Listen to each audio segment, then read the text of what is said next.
Comme vous voyez dans le titre ici présent, je vais parler de l'anxiété.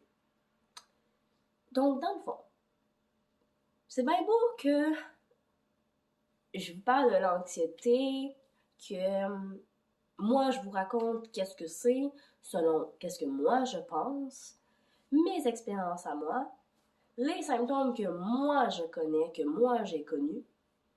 Mais est-ce que vous savez qu'est-ce que c'est de l'anxiété?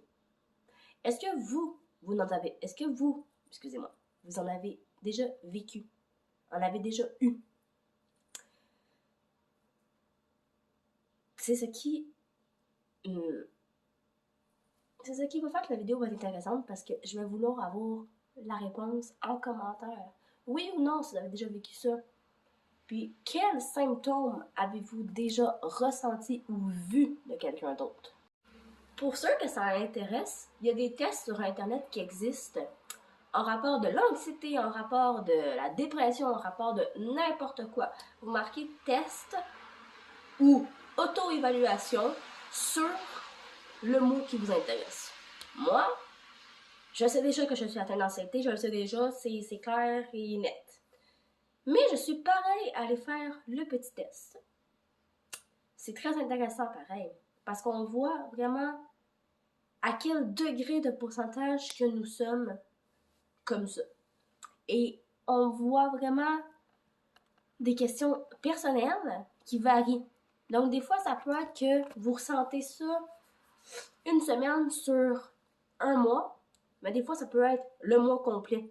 Donc, ça va vraiment dépendre de vos réponses personnelles, voir à quel pourcentage que vous êtes anxieux.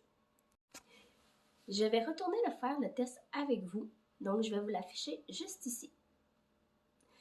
Je vais faire exactement le test selon mes questions à moi et on va aller voir qu'est-ce que ça dit. Restez parce que ça va devenir très intéressant car après avoir fait le test, je vais vous parler des symptômes que je ressens. Ensuite, les symptômes généraux. Donc, on va regarder ensemble le test d'anxiété. Débuter.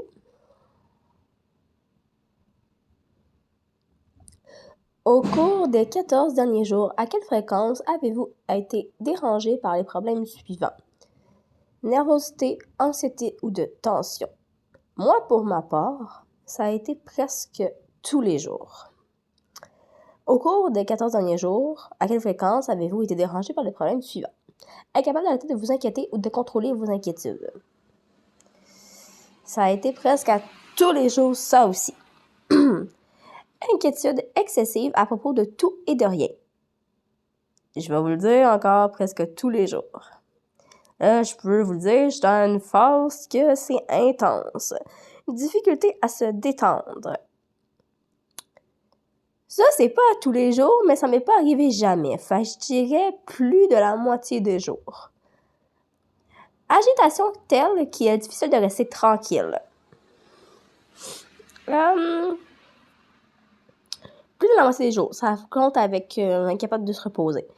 Devenir facilement contrarié ou irritable. Presque tous les jours, et ça, c'est toujours comme ça.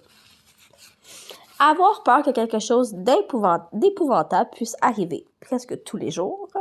On entend souvent dire, quelle que soit la distance, c'est le premier pas qui compte. Voici le vôtre. Votre résultat, 19. Niveau d'anxiété, 0 à 4, aucun. 5 à 9, léger. 10 à 14, modéré. 15 à 19, sévère. Donc, vous pouvez voir que le mien est sévère. Et vous, quel est le vôtre? Donc, comme que vous avez pu remarquer dans le test, moi, c'est quelque chose de très sévère. Donc, j'ai beaucoup de symptômes.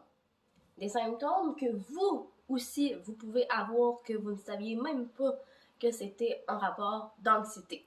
Oubliez surtout pas, un symptôme peut être pour plusieurs choses.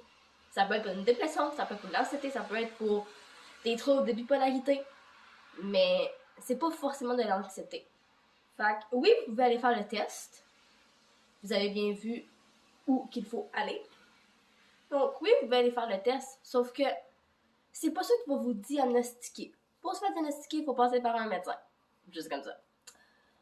Donc, les symptômes.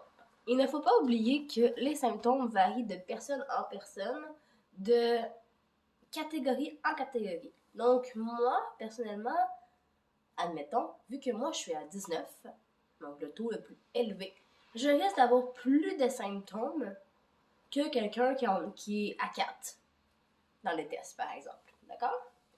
Donc, les symptômes généraux. Donc, quand on parle d'anxiété, les symptômes que les gens ont en général sont la fatigue, le trouble de sommeil, donc l'insomnie, les maux de tête. Mais il faut surtout pas mélanger maux de tête avec quand que tu fais de... Et ouais, j'ai pensé le mot. Bref, ça va revenir, je vais le marquer en haut, ça va m'avoir revenu. Le vertige, l'inconfort abdominal, donc les mal de ventre, les palpitations cardiaques, donc tu sens que ton cœur bat puis qu'il a envie de te sortir de la cage thoracique. Il y a les sensations d'étouffement et bien sûr, il y en a plein d'autres. Ça, c'est les généraux. Dans mon cas, à moi, ce que moi, je ressens, la fatigue. Mais d'abord, j'ai déjà des troubles de sommeil. Fait que ça ne peut être pas causé par ça. Mais ce que je peux dire que je sais que ça peut être ça, les vertiges, les inconforts abdominaux, les palpitations cardiaques. Moi, c'est dans le sens que on dirait que mon cœur va me sortir d'où qui est censé être. Puis les sensations d'étouffement.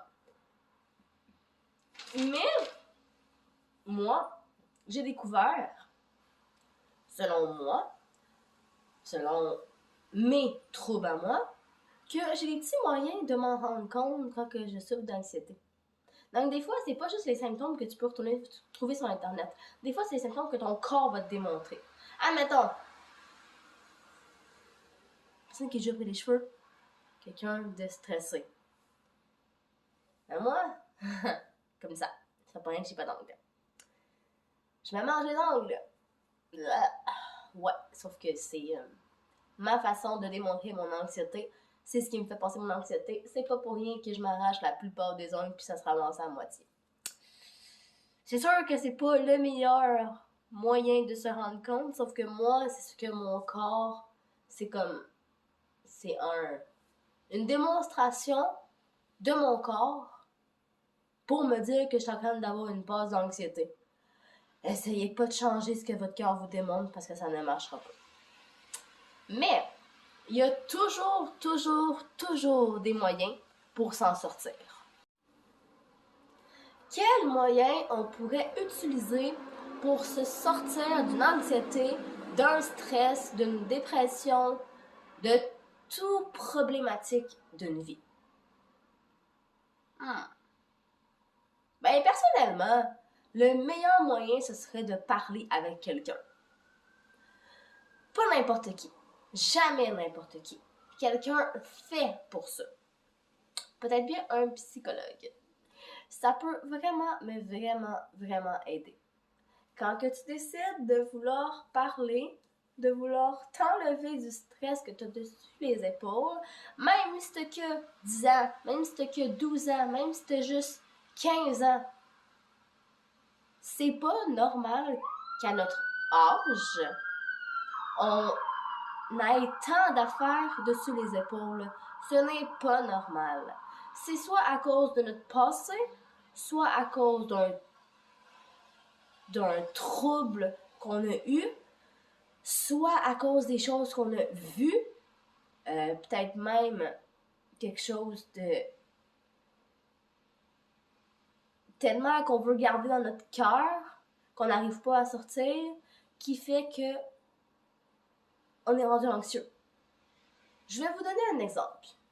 Admettons. Et moi, ça m'est jamais arrivé, mais là, c'est un exemple parce que je regarde ma galerie, puis je vois mon exemple défiler devant mon visage, donc dans ma tête. Donc, je peux vous en parler, même si moi, ça m'est jamais arrivé. C'est un gros exemple de même. Admettons, tu aurais déjà vu quelqu'un sauter en bas d'un balcon.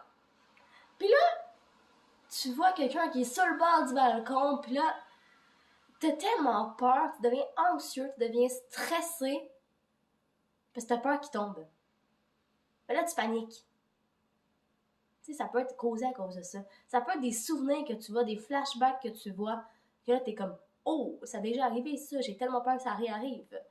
Des fois, c'est juste ça, mais des fois, tu paniques tellement que ça te cause des problèmes à toi. Ça te rend tellement mal que ça peut venir à être paraître toi qui a des problèmes encore plus graves que tu puisses te ramasser même dans les hôpitaux.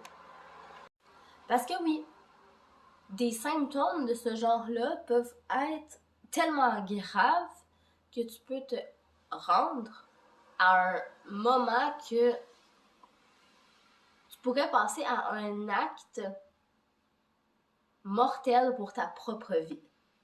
Admettons, les personnes qui se mutilent. La mutilation, vous pensez que ça part de quoi? Là, on n'embarque pas dans ce sujet-là parce que en ce moment, mon but de ma vidéo, c'est parler de l'anxiété. Mais je veux juste qu'on réalise à quel point que l'anxiété, c'est pas quelque chose de banal. La dépression, c'est pas quelque chose de banal. Le stress, c'est pas quelque chose de banal. Tout ce qu'un être humain peut ressentir, c'est jamais banal.